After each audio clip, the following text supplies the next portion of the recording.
Hari ini kita akan dengar firman Tuhan tentang bertumbuh di dalam kekudusan. Ya, tadi di awal lagu pujian kita, ku datang Tuhan dalam hadirat-Mu, berhiaskan kekudusan. Kenapa kita perlu menjaga kekudusan? Karena yang pertama, Ibu Bapak, datang pada Tuhan, hiasan kita bukan pakaian yang bagus. Bukan emas dan perak, bukan pernak-pernik yang lain, bahan-bahan mulia yang lain, bukan itu perhiasan kita. Ternyata datang pada Tuhan, ya, datang pada Tuhan, perhiasan yang diinginkan Tuhan itu di 1 Tawarikh 16 ayat 29 itu dikatakan dengan hidup di dalam kekudusan. Jadi hari ini kita ini ada hiasan atau tidak tergantung kita menjaga hidup kita kudus atau tidak.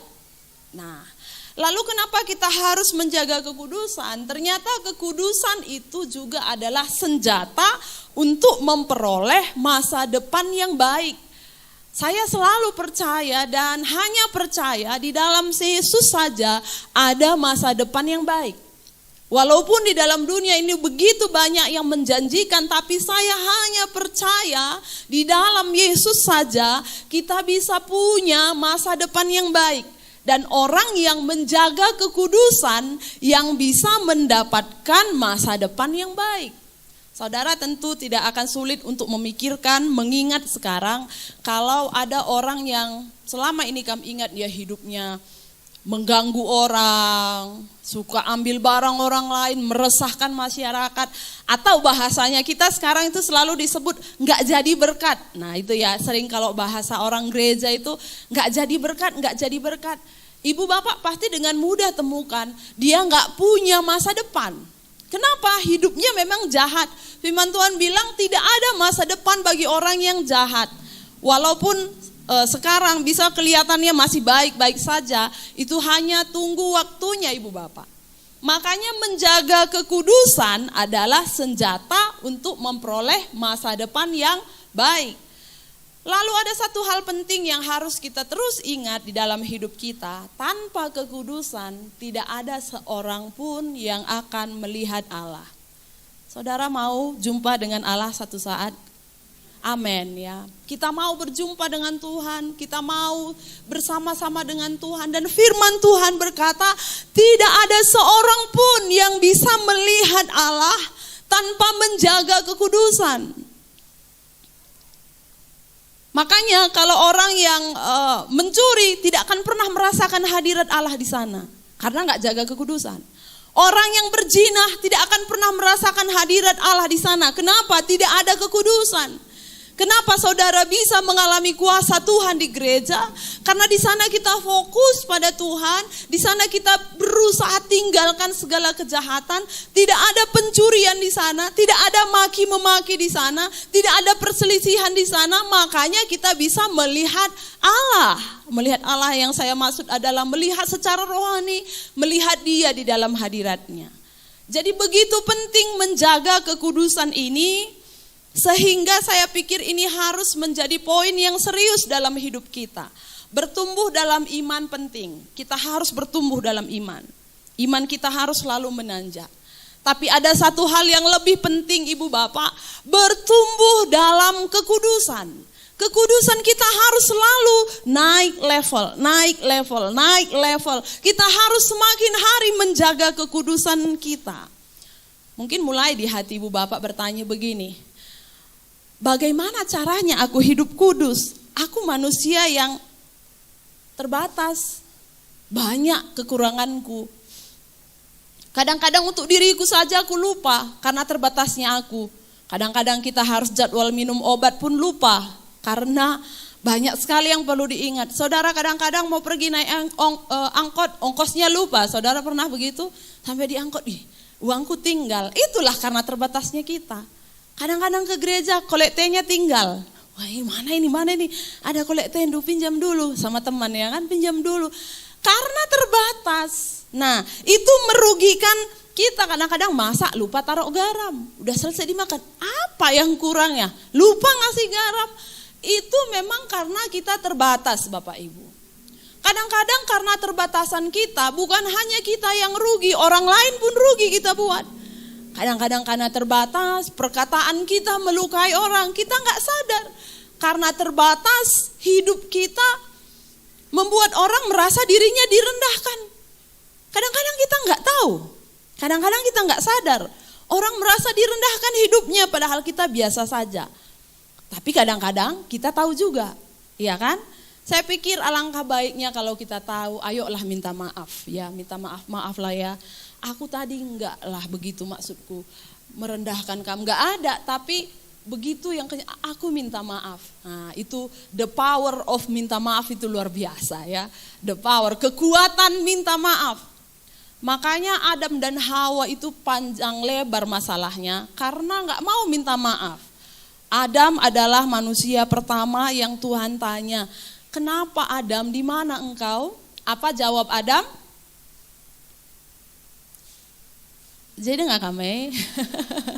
Apa kata Adam waktu Tuhan bilang, Adam, di mana engkau? Katanya. Aku bersembunyi Tuhan. Kenapa kau bersembunyi? Apakah engkau makan buah pohon yang aku larang padamu? Apa jawab Adam? Ayo Adam jawab. Kita kan semua keturunan Adam dan Hawa ya kan. Dia jawab apa? Perempuan yang kau taruh di sisiku, dia yang memberikannya padaku. Tidak ada minta maaf. Dia langsung bilang, dia yang beri padaku. Lalu waktu Tuhan bilang, Hawa kenapa kamu makan? Apa dia bilang? Ular yang ada yang berikan padaku.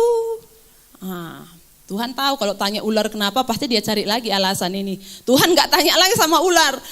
Langsung Tuhan jatuhkan hukuman, vonis hukuman. Sejak itu ular berjalan dengan perutnya kata firman Tuhan.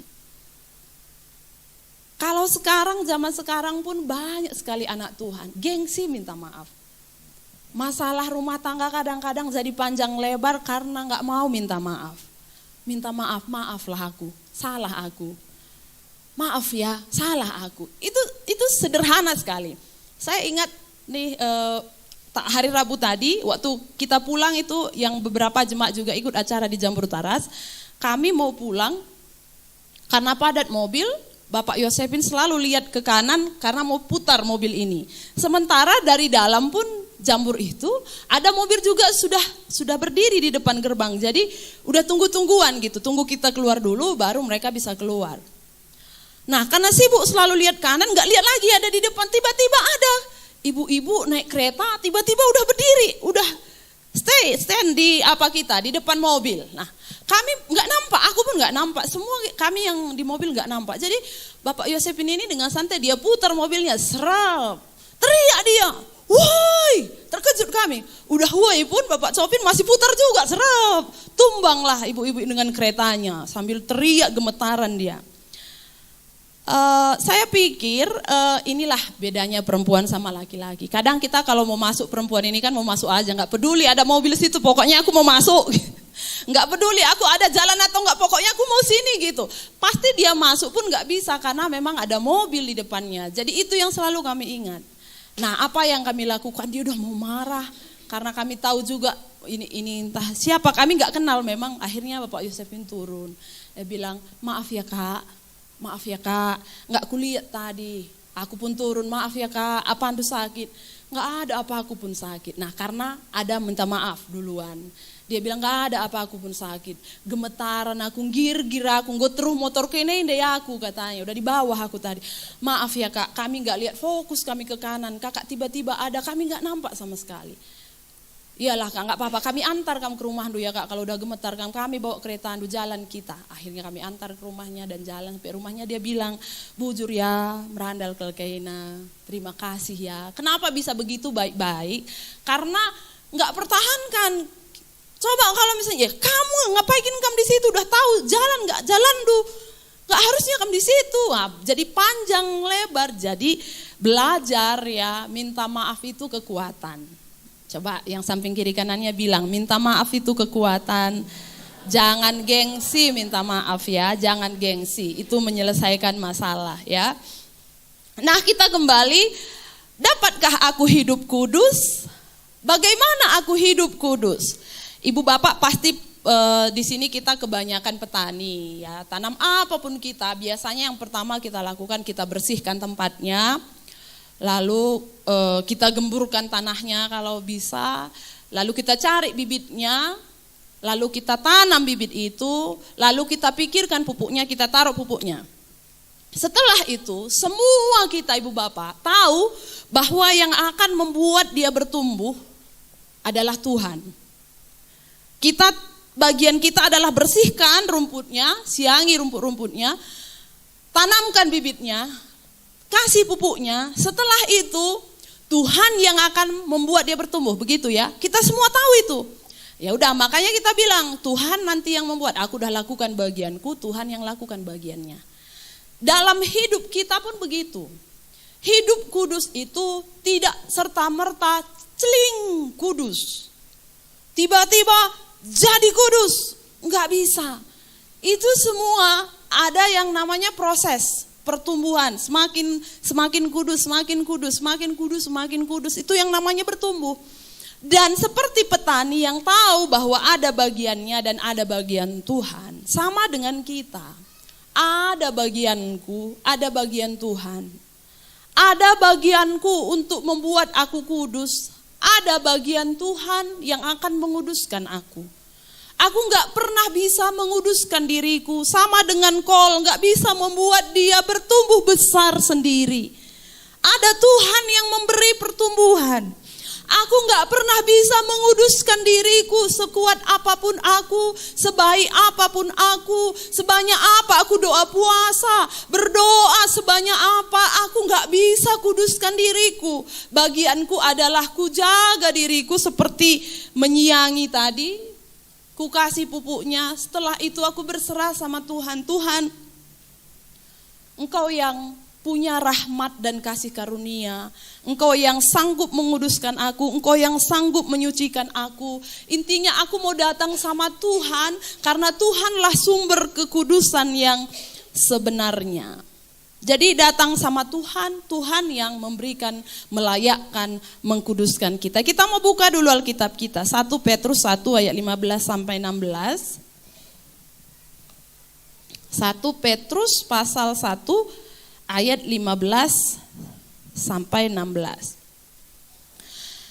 Tetapi hendaklah kamu menjadi kudus di dalam seluruh hidupmu, sama seperti Dia yang kudus yang telah memanggil kamu.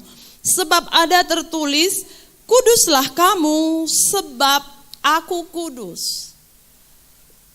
Allah berfirman, Dia berkata, kuduslah kamu sebab aku kudus. Makanya firman Tuhan berkata di dalam kitab Perjanjian Baru, di mana ada dosa bertambah banyak, di situ berlimpah-limpah kasih karunia. Karena memang kita tidak bisa menguduskan diri kita.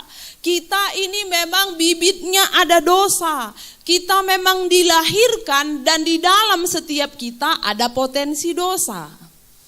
Ada dosa di dalam diri kita. Lalu bagaimana kita menjadi kudus? Datanglah kepada Tuhan, sumber kasih karunia itu yang akan memberikan kepada kita di mana hati kita yang selalu terbuka, hati kita yang selalu memahami, hati kita yang tahu betul bahwa yang bisa menguduskan kita itu hanyalah Tuhan. Ya, jadi menyadari bahwa dalam diri kita ini ada potensi dosa, tapi yang bisa mengkuduskan kita adalah Tuhan. Saya mau kasih pertanyaan Ibu Bapak, boleh jawab ya. Pertanyaan pertama, mengapa kita tidak dapat hidup kudus? Coba kira-kira apa setelah saya sampaikan? Kenapa? Kenapa kira-kira kita sering berbuat tidak kudus? Tadi saya sudah bilang, Ibu Bapak masih ingat? Karena di dalam diri kita ada bibit dosa. Memang itu ada di dalam bibit dosa. Yang kedua, kalau begitu siapa yang membuat kita kudus? Tuhan. Ya, poin penting supaya Ibu Bapak ingat, di dalam diri kita memang ada bibit dosa. Tapi bukan berarti kita nggak bisa kudus. Kita bisa dikuduskan oleh darah anak domba, yaitu Yesus Kristus. Lalu tindakan apa yang bisa kita lakukan supaya kita bisa hidup kudus? Ini yang menjadi poin saya hari ini. Apa yang kita lakukan bagian kita? Seperti saya bilang tadi, kita tanam kol, kita perlu bersihkan, perlu kasih pupuk, kita perlu siram. Bagian kita sekarang apa? Untuk memuduskan diri kita. Sebelumnya kita mau buka dulu Roma pasal 13 ayat 12 sampai 14. Roma 13 ayat 12 sampai 14. Hari sudah jauh malam, telah hampir siang. Sebab itu, marilah kita menanggalkan perbuatan-perbuatan kegelapan dan mengenakan perlengkapan senjata terang. Marilah kita hidup dengan sopan seperti pada siang hari, jangan dalam pesta pora dan kemabukan, jangan dalam percabulan dan hawa nafsu, jangan dalam perselisihan dan iri hati, tetapi kenakanlah Tuhan Yesus Kristus sebagai perlengkapan senjata terang, dan janganlah merawat tubuhmu untuk memuaskan keinginannya. Jadi jelas ya, Ibu Bapak, jelas bahwa Paulus kepada jemaat Roma dia bilang, jagalah hidupmu supaya hidupmu hidup dalam terang, yaitu hidup sopan dan kudus. Seperti orang yang hidup di siang hari. Kalau di malam hari itu diibaratkan di sana ada pesta pora, di malam hari itu ada kehidupan yang gelap. Tuhan bilang, hiduplah seperti hidup di waktu siang, hidup sopan. Hidup kudus. Hidup jangan memuaskan keinginan daging. Merawat tubuh untuk memuaskan keinginan daging. Jangan, kata Tuhan. Banyak anak Tuhan tanpa sadar hidupnya memuaskan keinginan dagingnya.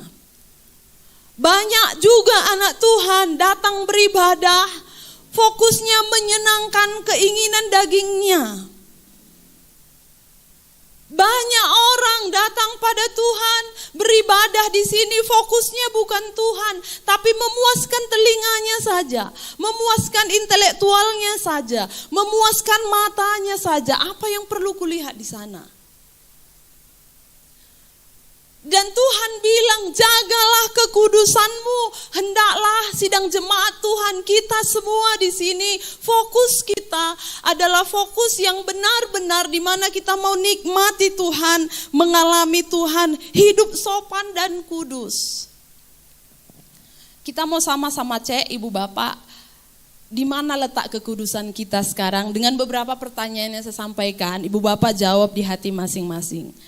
Ibu Bapak yang suka nonton, kira-kira film apa yang menjadi film favorit Bapak Ibu? Coba dipikirkan, apakah film itu mengarahkan saudara kepada kekudusan? Coba Ibu Bapak renungkan, kira-kira film yang selama ini kita tonton mengarahkan kita pada kekudusan atau tidak? Yang kedua, musik apa yang Bapak Ibu paling sukai? Musik yang mengarahkan kepada kekudusan atau tidak? Yang ketiga, tempat favorit Ibu Bapak di mana? Apakah itu mengarahkan Ibu Bapak kepada kekudusan atau tidak? Itu tempat yang kamu sukai, sedikit-sedikit hati itu udah di sana. Apakah itu mengarahkan kita pada kekudusan? Yang keempat, yang paling sering kita bicarakan apa? Wah, puji Tuhan, Tan. Saya senang sekali berbicara dengan iman, berbicara tentang iman. Puji Tuhan. Saya senang berbicara tentang kasih, Tan. Puji Tuhan. Saya senang berbicara tentang mengampuni. Puji Tuhan. Tapi banyak anak Tuhan, Ibu Bapak senang membicarakan orang lain bangkrut. Wih, kenapa bangkrut? Gini loh ceritanya. Begini. Oh, tetangganya pun ada juga bangkrut. Oh, gitu juga. Iya. Sampai jam 12 kadang nggak rasa itu, anak-anak belum tidur udah bagaimana pun nggak tahu. Itu yang paling senang dibicarakan apa? Membawa pada kekudusan atau tidak? Tahu nggak kamu, Mama Sian udah begini loh, udah begini. Oh gitu ya, kemarin aku tengok agak lain jalannya. Iya, memang udah begitu. Ini pun begitu juga, seangkatan kita dulu loh, alumni kita, ingat kamu yang ini. Oh yang mana? Yang dulu sering cat rambut lo pendek, dicat warna-warni. Oh udah tahu gak kamu, sekarang dia udah begini. Coba apa yang paling senang kita bicarakan hari-hari ini? Apakah itu membawa kekudusan atau tidak? Lalu yang terakhir, apa yang paling sering ibu bapak pikirkan? Pikiran kita itu membawa kepada kekudusan atau tidak? Jadi kita bisa cek sama-sama, pikiranku ini benar enggak? Pikiranku ini benar enggak? Kalau kita selalu berusaha memikirkan pikiran kita, lihat pemandangan yang baik, Tuhan luar biasa. Wah ini karya Tuhan. Kita lihat ada orang misalnya tabrakan meninggal, itu ya memang firman Tuhan bilang hidup ini hanya seperti uap adanya. Kan membawa kita selalu supaya mendekatkan diri sama Tuhan ya. Tapi ada juga orang waktu mati langsung gini, pasti dosanya itu kemarin pun neneknya gitu juga meninggal. Nah kan nggak ke situ arahnya, pikirannya sama, fokusnya sama, objeknya sama. Tapi orang yang memikirkannya bisa membawa kepada kekudusan, sementara yang lain kepada penghakiman. Jadi kita sama-sama ini, maksud saya memikirkan, mengingat kita bagaimana posisi kita di dalam hidup kita. Ya, ibu bapak sering sekali dalam kita mengiring Tuhan, kita orang Kristen ini, kita tanpa sadar mengkelompokkan dosa itu jadi 3. Nah, gini, yang pertama sering kita bilang gini, dosa ini adalah dosa yang tidak dapat diterima. Setiap orang sering melakukan hal yang demikian. Dosa yang tidak dapat diterima, contohnya membunuh. Itu kunci mati, apapun yang terjadi, aku tidak akan mau membunuh. Itu udah kunci, gak bisa lagi dia apa-apain. Itu dia kelompokkan pada kelompok yang pertama, gak bisa. Pokoknya kalau udah membunuh namanya aku takkan pernah. Gitu, jadi udah dikunci. Atau misalnya berzina, enggak, pokoknya apapun terjadi, tidak akan pernah terjadi dalam hidupku, tidak. Nah udah dia kunci nih, jadi gak pernah dia lakukan. Ini dosa yang ini tidak bisa diterima apapun yang terjadi. Tapi ada orang buat kelompok yang kedua, dosa yang dapat ditolerir. Makanya sering kita dengar, yang gitu biasa, gak apa-apa, bohong sedikit gak apa-apa. Nah ini, bukankah dosa yang pertama dan dosa yang kedua itu sama-sama dosa? Menurut Bapak Ibu, apakah ada satu dosa yang ditolerir Tuhan dan satu dosa tidak bisa diterima Tuhan? Menurut Bapak Ibu dosa bagaimana? Sama saja, kecil besar sama. Tapi ada yang ketiga, dosa itu udah biasa. Ibu bapak hati-hati. Ada orang masih takut-takut lakukan dosa. Misalnya mencuri, dia gelapkan uang sedikit, jantungan dia. Itu pun salah, tapi ada yang lebih parah. Dia tipu, udah gak ngerasa apa-apa, biasa aja.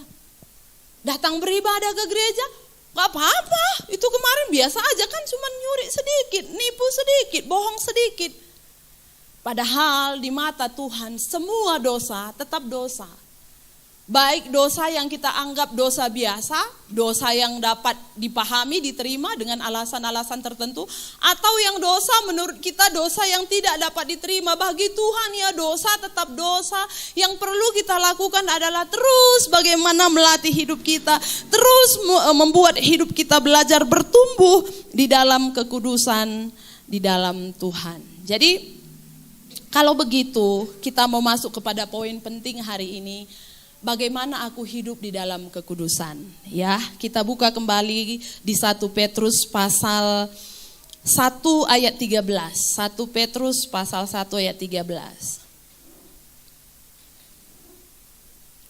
Sebab itu siapkanlah akal budimu, waspadalah dan letakkanlah pengharapanmu seluruhnya atas kasih karunia yang dianugerahkan kepadamu pada waktu penyataan Yesus Kristus. Nah, yang pertama, bagaimana caranya supaya kita bisa terus bertumbuh dalam kekudusan?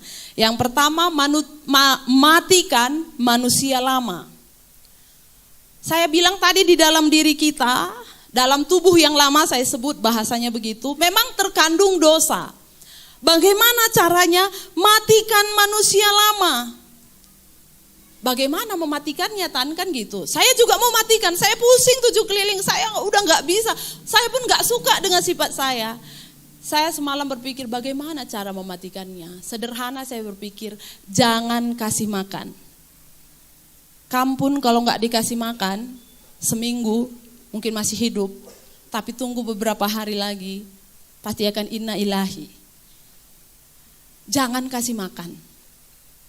Coba ibu bapak pikirkan sekarang, ada nggak kira-kira dalam hidup kita yang kita rasa nggak baik? Saya bilang, buanglah. Nah, kalau ada di dalam diri kita yang tidak baik, sebaiknya dibuang daripada kita yang dibuang. Nah, coba pahami ya. Kalau ada dalam diri kita yang tidak baik, sebaiknya dibuang daripada nanti kita yang dibuang. Jadi, jangan kasih makan. Saya mau contohkan begini.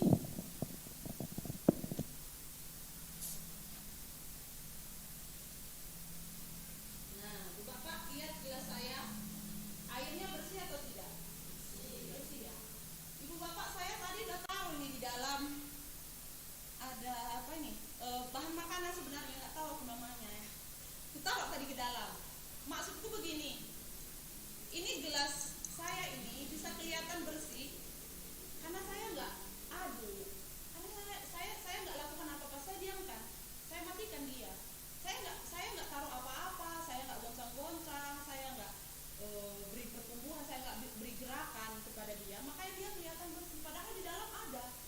Coba kalau saya kasih makan, bahasa saya ya, saya kasih makan, saya kasih gerakan, dia akan jadi begini. Nah, ibu bapak nampak ini masih bersih atau tidak? Tidak lagi, menjadi tidak bersih karena ada sesuatu yang saya lakukan di sini. Saya coba gerakkan, saya coba berikan dia goncangan, lalu kemudian yang di bawah tadi naik ke atas dan membuat air saya ini menjadi tidak bersih. Dan saudara pun melihat air saya menjadi kotor, dan ini yang saya sebut, kalau saudara mau mematikan kedagingan, jangan kasih makan, jangan kasih goncang. Saudara udah tahu kalau ke tempat itu saudara makin lemah imannya, jangan ke sana. Saudara udah tahu kalau nggak berdoa saudara nggak kuat, pikiran saudara melayang-layang ke sana sini, memikirkan yang nggak baik, tetap berdoa. Jangan kasih makan. Saudara tahu kalau berbicara dengan ini, saudara bakalan mulai tidak suka lah dengan ini, tidak lagi mau memberi kepada ini. Jangan kasih makan, jangan. Diamkan saja, seperti yang saya bilang tadi, jangan coba goncang, di dalam udah ada. Kalau saudara nggak goncang, saudara itu akan tetap kelihatan bersih, saudara bisa kudus. Kalau saudara apa cukup, diamkan saja, jangan kasih makan. Saudara yang selama ini suka membicarakan orang pasti ada lawan berbicara kan gitu. Nggak mungkin saudara aja Bapak Sianu gini enggak. Pasti ada orangnya kan. Kan saudara kenalin orang ini, orang selalu kalau jumpa dengan aku cocok kali kurasa. Coba saudara jauh-jauhilah, jangan kasih makan. Susah tan ya. Bagaimana caranya? Kita kan mau hidup kudus sekarang. Kita mau serius dengan ini karena tanpa kekudusan firman Tuhan tidak ada orang yang bisa melihat Tuhan. Itu yang pertama. Yang kedua, siapkanlah akal budimu. Jadi di ayat 13 tadi, sebab itu siapkanlah akal budimu. Bapak Ibu saya banyak perhatikan ada anak Tuhan datang ke gereja, akal budinya nggak disiapkan. Apa yang disiapkannya? Tubuhnya. Bajunya dirapikannya, sepatunya disiapkannya, rambut disisir bagus. Semua perlengkapan dia bawa, persembahan gak lupa, perpuluhan apalagi gak pernah lupa. Tapi dia lupa persiapkan akal budinya. Di mana akal budi bisa dibaharui? Ya waktu kita ada di hadirat Tuhan. Banyak orang menyanyi pun gak di situ hatinya. Sampai udah selesai lagu, enggak dong. Udah selesai orang bertepuk, udah siap. Kenapa gak di situ akal budinya? Orang suruh berdiri semua. Kadang nggak disuruh berdiri, dia sendiri pula berdiri. Saya pikir di mana akal budinya? Berarti itu masalah ya. Kenapa dia nggak bisa, nggak fokus? Akal budinya nggak di situ. Saya mau mengajak kita semua, siapapun kita, kalau beribadah kita mau serius. Angkat lagu pujian, kadang-kadang ibu bapak kita belum tahu semua. Saya pun gak tahu semua. Kadang WL kita dia punya lagu yang baru. Kita antusias, lihat di sini ada tulisannya. Kita bisa baca, kita belum tahu nadanya, tapi kita bisa lihat tulisannya. Lama-lama kalau kita ucapkan, lama-lama kita tahu nadanya. Kita tahu nadanya, lama-lama kita nyanyikan. Di gereja kita sudah sering nyanyikan, lalu lama-lama di rumah sambil kita kerja, kita udah nyanyi, kerja buat Tuhan. Kenapa akal budi itu dibaharui? Karena waktu datang beribadah, akal budi itu dipersiapkan. Ayo tegur temannya, makanya siapkan akal budi, Indu bilang. Iya. Jangan lupakan ya menyiapkan akal budi. Kalau datang beribadah, jangan cuman penampilan luar yang kita siapkan. Siapkan akal budi. Aku mau bertemu Tuhan, aku mau dengar firman, aku tidak mau kehilangan. Aku mau menyembah Tuhan. Kita udah habiskan waktu beberapa jam datang ke gereja. Masa kita mau terbuang begitu saja tanpa kita dapatkan sesuatu? Akal budi kita yang dibaharui, sayang sekali. Jadi mulai hari ini kita sudah dengar firman, kalau kita mau hidup kita dibaharui, kita boleh terus bertumbuh dalam kekudusan, selalu siapkan akal budi. Amin. Nah, yang ketiga, sebab itu siapkanlah akal budimu, ayat 13 tadi ya, lalu waspadalah. Nah, ada Bang Nabi bilang, waspadalah, waspadalah. Nah, waspadalah dalam bahasa Inggris di sini dikatakan be self kontrol. Dia bilang kemampuan untuk menekan, membimbing tingkah laku sendiri. Harus selalu waspada. Selalu waspada di dalam hidup kita. Selalu waspada. Waspada itu juga bisa berarti begini, menunda kepuasan sesaat demi mendapatkan keuntungan yang luas. Saya ulang, menunda kepuasan sesaat untuk mendapatkan keuntungan yang luas. Ayo sama-sama kita katakan ya, 1, 2, 3. Menunda kepuasan sesaat untuk mendapatkan keuntungan yang lebih luas. Berdua kamu katakan. Menunda kepuasan sesaat ya, supaya Rema jangan sering sekali terjebak di sini. 1, 2, 3. Menunda kepuasan sesaat demi mendapatkan keuntungan yang lebih luas. Banyak kadang orang gak waspada. Demi keuntungan yang sesaat dia mau, tapi kehilangan keuntungan yang besar. Dia kadang-kadang lupa bahwa ada keuntungan yang besar. Kadang-kadang kepuasan sesaat ini begitu menggoda kita. Kedagingan kita begitu dekat dengan ingin memenuhkan kepuasan yang sesaat. Ya, jadi kita bisa menunda kepuasan yang sesaat, seperti misalnya mengatur emosi. Lalu apalagi ya? Kalau di sini semalam saya baca, dia bilang be self control itu artinya begini, kemampuan menekan atau merintangi impuls atau tingkah laku impulsif. Saya apa artinya impulsif? Begitu saya lihat, dia bilang begini, contohnya suka mengambil paksa barang orang lain. Nah, suka mengambil paksa sesuatu. Mengambil paksa artinya belum waktunya pun udah mau jadi miliknya. Nah, terlalu terburu-buru, kepuasan sesaat, padahal ruginya akan banyak. Atau memanjakan diri dalam makan dan dalam berbelanja, itu konsumtif biasanya ya. Memaksakan diri, membanjakan diri dengan demikian. Ibu bapak, hari-hari ini saya melihat banyak sekali, inilah karena maraknya sekarang media sosial ya. Saya lihat orang berlomba-lomba menunjukkan apa yang mereka punya, apa yang mereka makan, kemana mereka pergi, apa yang mereka alami di media sosial. Saya merenungkan begini, ibu bapak kita semua boleh silahkan memperlihatkan, tapi dengan tujuan yang murni, dengan tujuan yang bukan supaya orang lain tahu sehebat apa kita, sejauh mana kita sudah berjalan, makan apa yang bisa kita beli dengan uang-uang yang banyak. Kita bisa menunjukkan pada keluarga sejauh apa karir kita, enggak. Kalau kamu tunjukkan itu di media sosial, bisa dengan satu tujuan, nanti satu saat ini akan dikenang. Orang lain yang melihatnya juga bertambah semangatnya. Orang lain juga termotivasi, kalau dulu saya tidak bisa apa-apa, sekarang saya sudah punya semua anugerah Tuhan. Saya pikir itu semua kembali kepada masing-masing pribadi yang memberikan, yang menampilkan apa yang dia miliki. Tidak apa-apa, tapi kembali kepada diri kita. Dan saya melihat ada banyak orang terganggu dan akhirnya apa yang dia nggak punya pun jadi dipala-palainya. Karena dilihatnya orang pergi ke sana, aku pun harus ke sana. Gitu. Nah, ini dia. Harus menunda kepuasan yang sesaat tadi. Ibu bapak, jangan terlena dengan apa yang ibu bapak lihat. Aku pun harus bisa. Sampai orang punya status begini di Facebook. Gelah ngose. Gelah nggo pernah pan saja. Apa itu maksudnya? Gelah nggo pernah pan saja. Gelah nggo idah kala. Itulah intinya itu. Supaya udah pernah dilihat orang. Bukankah hatiku salah kalau aku begitu?